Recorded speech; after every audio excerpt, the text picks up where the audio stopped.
This is your tech moment for May 19th, 2019. First story comes to us from Engadget. Impossible Foods' next product is sausage. After 3 years of selling convincing plant-based burgers, Impossible Foods is on the verge of releasing its next product, sausage.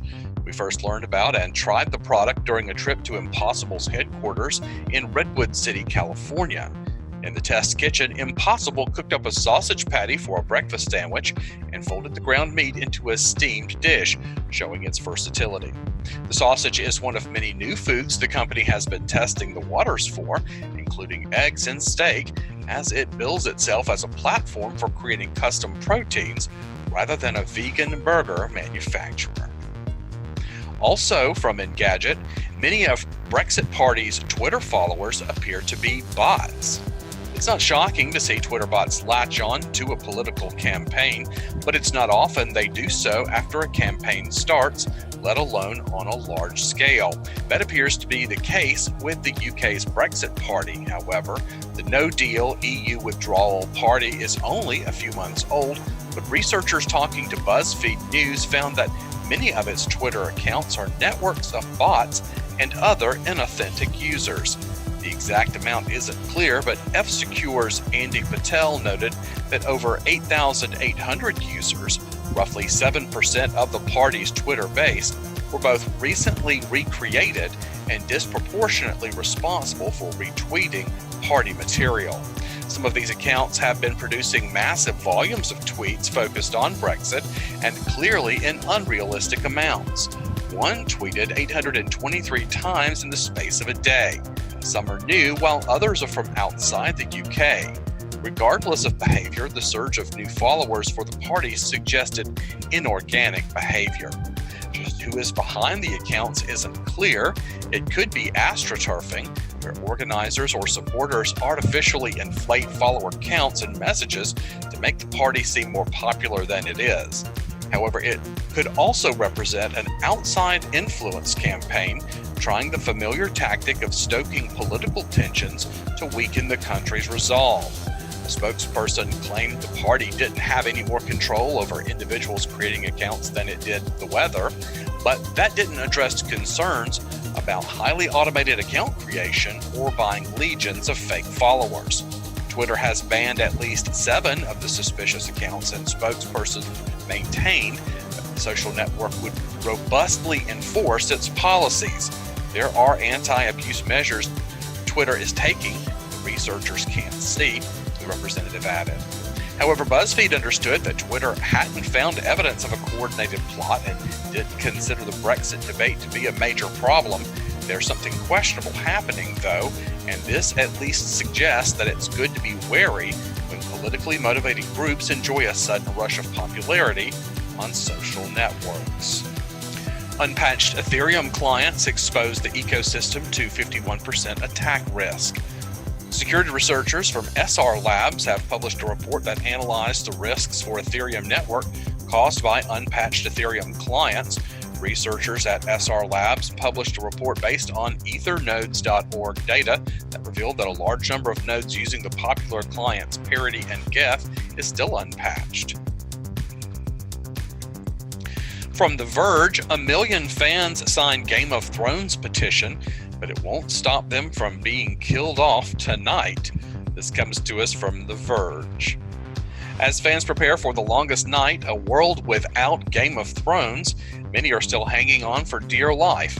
The petition to remake the controversial final season has crossed 1 million signatures on change.org and is currently featured on the site's front page above real causes, like asking CVS to donate food instead of throwing it in the trash. David Benioff and D.B. Weiss have proven themselves to be woefully incompetent writers, the petition says. This series deserves a final season that makes sense. Yes, it's obvious, a hopeless gesture of frustration and not a real effort for change, and even Dylan, the petition's creator, admits its folly. In a follow-up post on May 17th, Dylan says, "I don't think people can reasonably expect HBO to completely remake the season. Duh," and then quotes the Joker saying it's about sending a message of frustration and disappointment. But why so serious? There is so much awful crap going on in the world, people like me need to escape into things like Star Wars and Game of Thrones. Dylan writes, we fans invested a wealth of passion and time into this series. At the time of writing, Dylan had not heard back from HBO about plans to remake one of the most expensive shows in television history.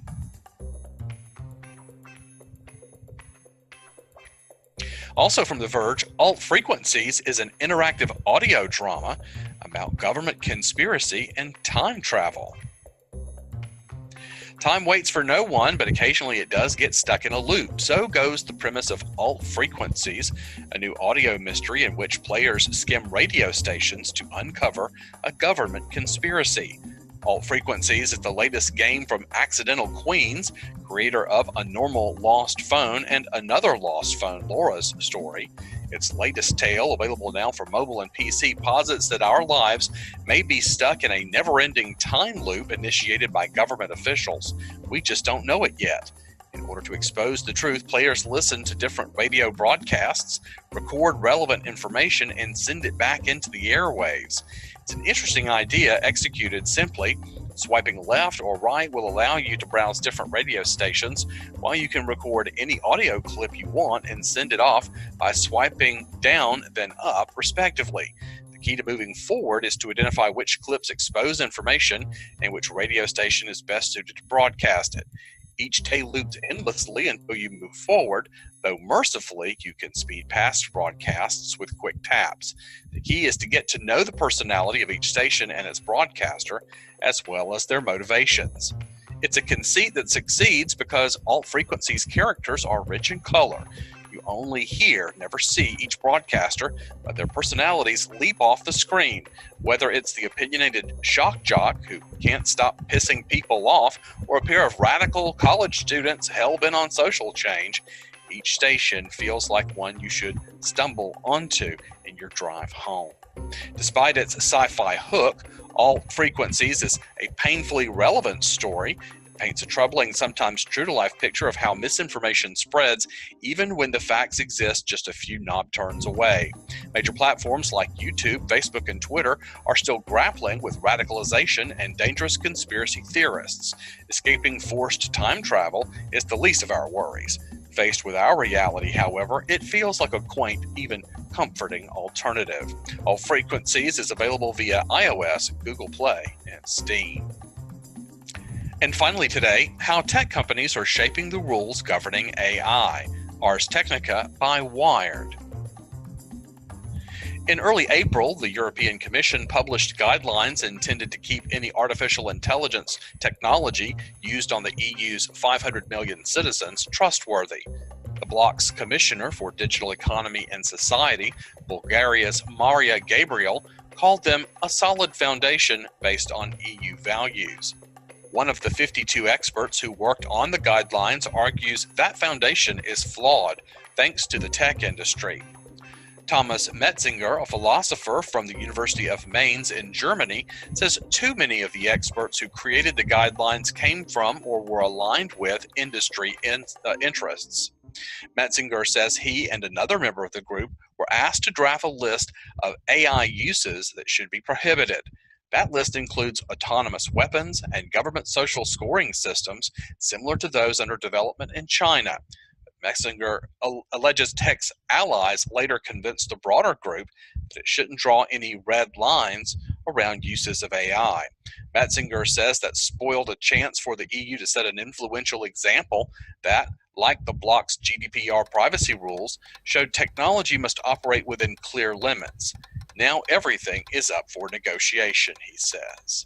Links for this and everything else can be found on the blog or below this recording. Have a great Sunday, and we'll see you next time.